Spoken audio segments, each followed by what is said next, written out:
Hey there, Alex here. Since I think that the Pixel 4a and iPhone SE are two of the best mid-range phones in the market today, I thought it would be fun to talk about the pros and cons of both devices and which one might be more suitable for you. So let's start with the Pixel 4a.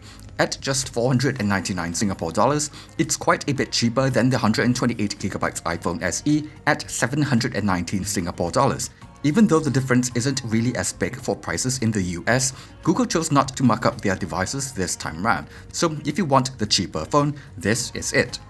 While the specifications and build quality of the phone are not quite as good as the iPhone SE, it's still somewhat decent. The plastic body feels pretty solid, and it performs well enough in day-to-day use. It's not as fast as the iPhone SE of course, but it's a bit more enjoyable to use for me simply because of the larger screen. It works better for social media, taking photos, gaming, and pretty much everything that I would do on a phone. It has a headphone jack as well, so no need to deal with an adapter, and the stereo speakers sounds noticeably better than the ones on the iPhone SE. If you are a heavier user, the Pixel 4a with its larger battery will be able to last a bit longer. It also comes with the 18-watt charger in the box.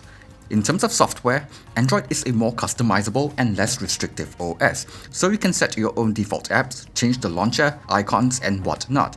I personally prefer the gesture navigation on Android as well, and it's nice to be able to just plug in a USB-C drive for transferring larger files. But the biggest reason to go for the Pixel 4a is definitely the camera performance. It's really consistent when it comes to image quality, and most of the time you can get great looking images with almost no effort, especially in terms of low light shots. Because the iPhone SE lacks any sort of night mode, the Pixel 4a just performs so much better. Front camera wise, even though my face probably still looks sharper on the iPhone SE, I still prefer the Pixel 4a in terms of the wider view, nicer colors, better dynamic range, and better low light performance. Video quality on the rear camera is probably still a bit better on the iPhone SE, but the Pixel 4a is not that far behind. For the front camera, it's the other way around, with the Pixel 4a having better dynamic range and stabilization. So next up, let's talk about the reasons to go for the iPhone SE instead. As mentioned earlier, the build quality and specifications of the iPhone SE are simply better. Metal and glass design, IP67 dust and water resistance, and the A13 Bionic chipset is one of the fastest in the market today. Battery life is not quite as good if you use it heavily because of the much smaller battery, but standby battery life is actually pretty good. So for lighter usage, battery life might not be that different. It supports wireless charging as well as 18-watt fast charging, but those are not included in the box.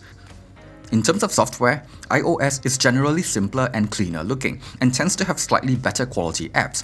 And if you are a Mac OS user, you can make use of additional features like AirDrop and Handoff as well. It's not as customizable of course, but the upcoming iOS 14 might help. And talking about updates, while Google only promises 3 years of software updates for the Pixel 4a, Apple typically supports their phones for a way longer period. Even the iPhone 6s from 2015 is going to get iOS 14. This is probably the biggest selling point of the iPhone SE. I'm pretty familiar with both iOS and Android devices, and typically iOS devices tend to age a lot better. The duration of software support and high-end chipset means that a couple of years down the road, the iPhone SE will probably still work just fine, whereas it's a little hard to say for the Pixel 4a. The smaller battery might not age as well, but it's a lot easier to get the battery replaced for an iPhone. So that's about it. I think they are both excellent devices for their price point, and the longevity of the iPhone SE still makes it a good option, even though it is a bit more expensive. But if you normally use your devices for maybe less than 2 years, I think the Pixel 4a might still be more enjoyable to use. As much as I like using the iPhone SE, the bigger screen on the Pixel 4a makes it more enjoyable for my type of usage, and that camera is just so good. Anyway, that's just my personal preference. I'm curious to know which one you guys would prefer more, so feel free to drop a comment and share your thoughts with us as well. Thanks for watching, and see you guys on the next one.